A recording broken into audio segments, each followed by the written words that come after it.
क्या आपको मालूम है कि डॉक्टर जो दवाई का पर्चा लिखते हैं उसमें दवाइयों से भी ऊपर सबसे पहले आरएक्स क्यों लिखते हैं? हम आपसे क्यों पूछ रहे हैं बाद में बताएंगे।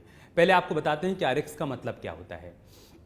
आरएक्स दरअसल लैटिन भाषा का एक शब्द है, इसका मतलब होता है टू टेक।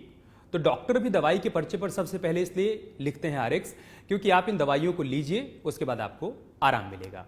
ये तो रही गूगल की बात। मैंने एक बार अपने डॉक्टर से पूछा तो उन्होंने कहा टू टेक तो इसका मतलब है ही, लेकिन आगे इसका मतलब ये भी है कि गॉड विल हेल्प यू, भगवान आपका जल्दी से भला करेंगे, आपको स्वस्थ करेंगे, आप ठीक हो जाएंगे।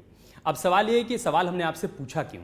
दरअसल मध्य प्रदेश के सतना में एक डॉक्टर हैं, उनका नाम सर्वेश है। उन्होंने आरएक्स की जगह पर श्री हरि लिखा है हिंदी में और आगे उन्होंने दवाइयों का नाम लिखा है। अब डॉक्टर सर्वेश ने ऐसा क्यों किया ये भी आपको बताते हैं। मध्य प्रदेश में कल ही एमबीबीएस की पढ़ाई के लिए हिंदी की किताबों का विमोचन किया गया है।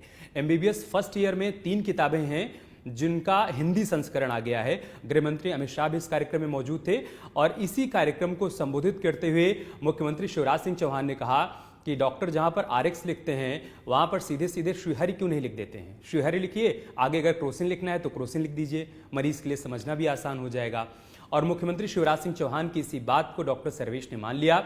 जिनके पास एक मरीज जिनका नाम रश्मि है, वो जब दिखाने के लिए पहुंची तो डॉक्टर साहब ने उनको देखने के बाद जो पर्चा लिखा उसमें सबसे ऊपर लिखा श्रीहरि और उसके बाद उन्होंने दवाइयों के नाम लिखे, बीमारी के बारे में लिखा और वहां से फिर वो पेशेंट चली गई। अब सवाल ये कि कितना सराहनीय कदम है। दरअसल कई बार ये होता है कि कम पढ़े लिखे लोगों के लिए आसान नहीं होता है कि वो समझ पाए कि दवाई के पर्चे पर क्या लिखा है, कौन सी दवाई लिखी है और कौन सी दवाई उनको कितने बजे लेनी है, कितनी बार लेनी है।